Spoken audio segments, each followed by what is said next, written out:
Allahu Akbar. Dari sahabat Nabi namanya Umar ibnul Khattab. Ma salaka Umar fajjan qattu illa salaka syaitanu fajjan ghaira fajjika. Kalau Umar bin Khattab lewat di suatu jalan, setan mutar jalan lain. Kalau Umar bin Khattab lewat di jalan Ahmad Yani, berputar setan jalan Sudirman terus ke Rumbai ke Simpang Bingung. Saking takutnya dia berpapasan dengan setan, dengan Umar bin Khattab. Kenapa? Saking kuatnya iman Umar bin Khattab. Orang kalau imannya kuat, maka setan takut. Bukan pada orangnya, pada selapnya pun takut setan. Sakitlah adik Raja Baghdad Irak. Perempuan adiknya itu sakit, diganggu setan. Datanglah utusan raja menjumpai Imam Ahmad bin Hanbal, Imam Hambali. Imam Ahmad bin Hanbal, raja sakit, ayo ke istana. Imam Ahmad bin Hanbal tak mau datang ke istana. Ulama-ulama dulu tak mau dekat dengan penguasa.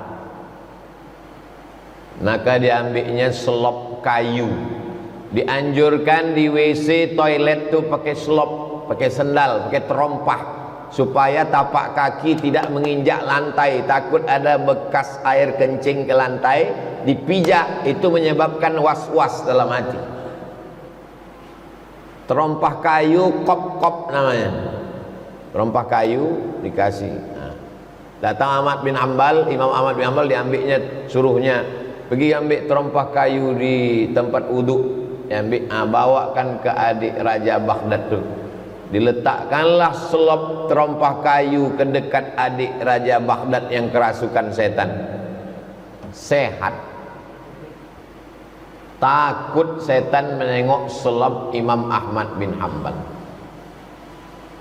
Tiba-tiba suatu hari kumat balik, ketawa lagi adik raja tu, cekikikan, masuk jin tu lagi. Dibawakan selop tu, makin kuat ketawanya. Rupanya Imam Ahmad bin Hanbal sudah meninggal di Baghdad tahun 241. Kata setan tu, aku bukan takut sama selop ini, sama yang punya selop tu, dia udah mati udah. Tak masuk akal cerita ustaz nih. Apa tak masuk akal? Cerita ini diriwayatkan Imam Al-Hafiz Jalaluddin Abdurrahman As-Suyuti dalam kitab Laqtul Marjan, cerita tentang riwayat tentang jin. Tapi tak logis Pak Ustaz, tak masuk akal. Berapa banyak pegawai Pemprov, Pemda takut, padahal bupati, gubernur tak ada di kantor, mobilnya aja parkir.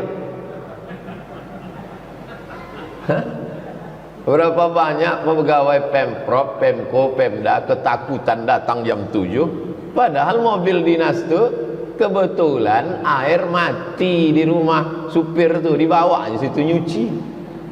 Bawa datangan pakai Pak Gubernur, Pak Bupati kantor, padahal mobil tu datang. Tadi cerita sendal kau tak percaya, pegawai ketakutan kau percaya. Inilah namanya bongak yang terpelihara. Kenapa pegawai itu takut? Karena gubernur, bupati, wali kota itu masih menjabat. Coba kalau tak menjabat lagi, dia pun tak disapu kan? Bapak Ibu yang dimuliakan Allah Subhanahu wa taala. Jadi kalau kuat iman kita, takut setan. Setan takut sama Ustaz Somad? Belum pernah saya tanya lagi. Qala, Nabi berkata, hadisnya diriwayatkan Abdullah Umar bin Khattab, ma minkum min ahadin yatawadda'u fayubligh. Kalau kamu berwudu, wudunya sempurna, menyiram muka sempurna,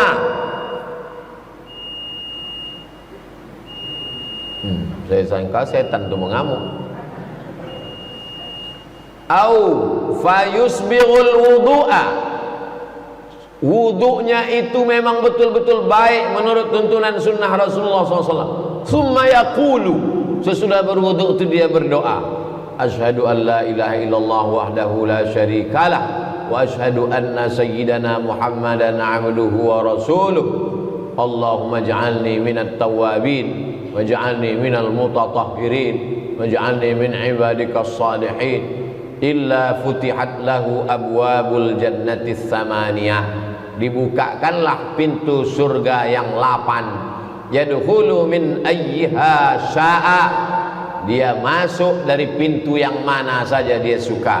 Ada namanya babut tau, ada namanya babur rayyan. Babur rayyan, pintu surga yang hanya dimasuki orang yang puasa sunnah. Ada namanya babus sedekah, pintu surga yang hanya dimasuki para dermawan. Ada namanya babul jihad, pintu surga hanya dimasuki oleh orang yang mati syahid jihad fisabilillah. Tapi ada yang masuk ke dalam pintu bebas akses, pintu manapun kau bebas masuk, silakan sesuka hatimu. Siapa itu? Abu Bakar Siddiq. Abu Bakar Siddiq, kata Nabi, termasuk sahabat Nabi yang terserah dia mau masuk dari pintu mana saja. Yang kedua siapa? Perempuan yang solehah, menjaga solatnya, menjaga puasanya, taat kepada suaminya yang taat kepada Allah. Nah, ini perlu saya jelaskan. Perempuan yang taat kepada suaminya dalam kurung yang taat kepada Allah. Ini banyak juga sekarang pecandu narkoba, pemabuk, sakau.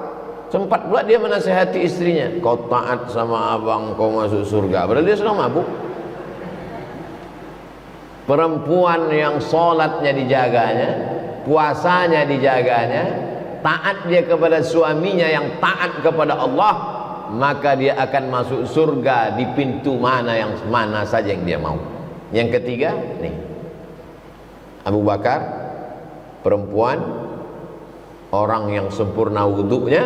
Setelah berwudu dia membaca doa, asyhadu an la ilaha illallah la syarikalah wa asyhadu anna Muhammadan abduhu wa rasuluh. Allahumma ja'alni minat tawwabin wa ja'alni minal mutatahhirin wa ja'alni min ibadikas shalihin. Membacanya di luar. Kalau dalam wudu, kalau wudunya dalam kamar mandi, di kamar mandi itu ada lubang WC, jangan membaca doa di dalam. Baca doanya setelah keluar. Tapi kalau hanya tempat mandi shower saja, tak ada WC di dalam, boleh, karena dia bukan tempat setan. Rawahu Muslim. Allahumma ja'alni minat tawwabin, dalam riwayat At-Tirmidzi, Allahumma ja'alni minat tawwabin, jadikan aku orang yang bertaubat. Wa ja'alni minal mutatahhirin, jadikan aku orang yang bersuci, suci badan, suci hati. Waj'alni min ibadikas salihin, jadikan aku orang yang saleh. Selesai berwudu minta jadi orang saleh.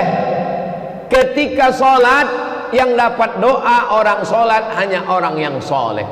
Assalamu alayka ayyuhan at-tahiyatul mubarakatuh salawatut thayyibatulillah. Assalamu alayka ayyuhan nabiyyu wa rahmatullahi wabarakatuh. Wassalamu alayna wa ala ibadillahis.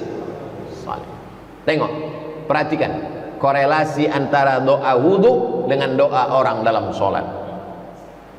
Selesai berwudu, waj'alni min ibadikas shalihin, jadikan aku orang yang soleh. Di dalam sholat yang dapat doa orang sholat hanya orang yang soleh. Kalau betul wudunya, makbul doanya, maka semua orang yang sholat di masjid raya subuh ini mendoakan dia, doa itu langsung sampai ke dia. Semua orang di masjid raya Pekanbaru subuh ini berdoa, wassalamu alaina wa ala ibadillahis. Masuklah kita di dalam. Makanya anak kita pun kita mau dapat doa orang soleh ini. Makanya ibu-ibu hamil minta Rabbi habli minas solehin. Korelasi antara doa ibu hamil, doa orang wudu dengan doa orang dalam sholat.